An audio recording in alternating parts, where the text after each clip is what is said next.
At 58, Darryl Dawkins died the most tragic death. But what they didn't tell you, that his fall from NBA greatness began long before his heart attack in 2015. The man they called Chocolate Thunder became basketball's most misunderstood legend. What turned this backboard-breaking superstar into a symbol of unfulfilled potential? The real story is darker than anyone knew. Darryl Dawkins made history in 1975 as the first player ever drafted straight from high school into the NBA. Stevie Wonder gave him the nickname Chocolate Thunder, and it stuck. His thunderous dunks literally changed the game. He shattered so many backboards that the NBA had to install breakaway rims. Dawkins even gave his dunks elaborate names. His first backboard breaker was called the Chocolate Thunder Flying, Robin Zine Crying, Teeth Shaking, Glass Breaking, Rump Roasting, Bun Toasting, Wham Bam, Glass Breaker I Am Jam, pure poetry in motion. But this instant fame came with a crushing price. As the first high school player in the league, every eye was on him. The pressure was enormous. The word potential reportedly frustrated Dawkins deeply. He later admitted he was scared that he wasn't going to be everything that people projected him to be. His flamboyant personality and wild antics weren't just entertainment. According to former colleagues, his outrageous behavior served as a shield to protect him from the intense pressure and expectations. Behind the fun-loving exterior was a young man struggling with impossible standards. The real tragedy began with his body breaking down. During the 1985-86 season, Dawkins suffered a severe back injury that would end his career. This wasn't just any injury. It required not one, but two back surgeries within 2 years. The impact was devastating. Before his injury, the New Jersey Nets had a strong 23-14 record. After losing Dawkins, they collapsed to 16-29 and barely made the playoffs. His coach Dave Wohl noted the team was 29-22 with Dawkins, but only 10-21 without him. He was that important. Dawkins missed 31 of the team's final 32 games that season. His playing career effectively ended just 3 years later. Brief stints with the Utah Jazz and Detroit Pistons were hampered by ongoing back problems. Despite only playing 14 games for the Pistons, he was still considered a team leader when they won the 1989 NBA championship. But physical pain wasn't his only burden. Personal tragedy struck hard in November 1987. His estranged wife, Kelly Barnes, died by suicide at her parents' home in New Jersey, while Dawkins was playing for the Utah Jazz in Utah.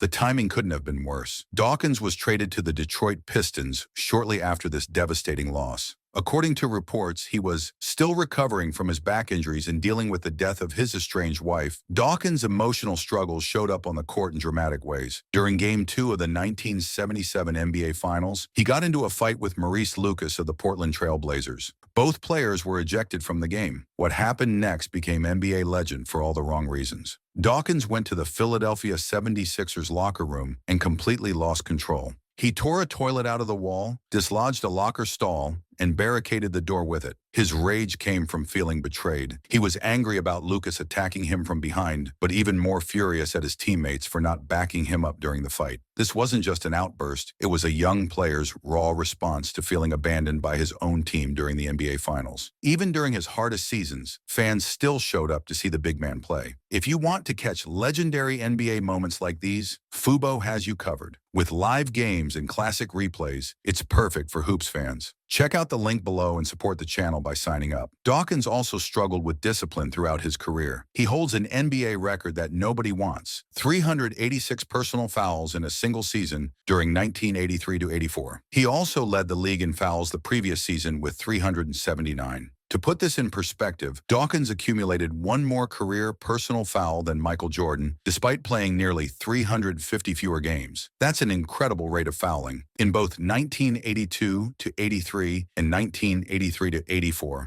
Dawkins fouled out of 22 games each season. Compare that to Kareem Abdul-Jabbar, whose career high for foul outs in a single season was just 7. His coaches were frustrated. Billy Cunningham and Larry Brown reportedly were driven to the nut house by his stupid fouling. Being absent from games due to foul trouble directly hurt his team's performance and his own effectiveness. The criticism became relentless. Anonymous NBA coaches called him a court jester, a media hype job without much substance. Critics said, for every great Dawkins performance, there are 4 in which he stinks the joint out. His rebounding was particularly criticized. Despite his size and strength, he was consistently out-rebounded by lightweight NBA centers and even small forwards and guards. This was deemed disgraceful by many observers. The comparisons to Wilt Chamberlain made everything worse. While Chamberlain could dominate the flow of action action and bring together a group of disparate talents. Critics felt Dawkins never reached that level of consistent dominance, despite his physical gifts. But here's what they got wrong about Darryl Dawkins. His struggles weren't just about effort or talent. This was a young man dealing with chronic pain, personal tragedy, and the psychological burden of being constantly compared to legends. The persistent criticism of his inconsistent performance and unfulfilled potential reveals the immense internal pressure he faced. After his NBA career ended, Dawkins showed incredible resilience. He played briefly with the famous Harlem Globetrotters and spent time in the Continental Basketball Association. During the 1995-96 season, he played for the Sioux Falls Skyforce, where games were nationally broadcast due to the presence of Manute Bol on the opposing team. He even served as a player coach for the Winnipeg Cyclone, averaging 3.8 points and 3.9 rebounds in 18 games at age 42. His coaching career flourished. Dawkins became head coach of the Newark Express in the American Basketball Association and later coached the Pennsylvania Valley Dogs. In 1999, he was named USBL Coach of the Year. From 2009 to 2011, he coached at Lehigh Carbon Community College, proving his basketball knowledge and leadership abilities. Beyond basketball, Dawkins reinvented himself completely. He appeared as a guest judge at WrestleMania 2 in 1986. He featured in documentaries like The Big Bang in 1989 and became part of video games like NBA Ballers, NBA 2K, and NBA Live Mobile. He even auditioned for an ESPN analyst position during their reality series Dream Job in 2005. Dawkins co-authored his autobiography,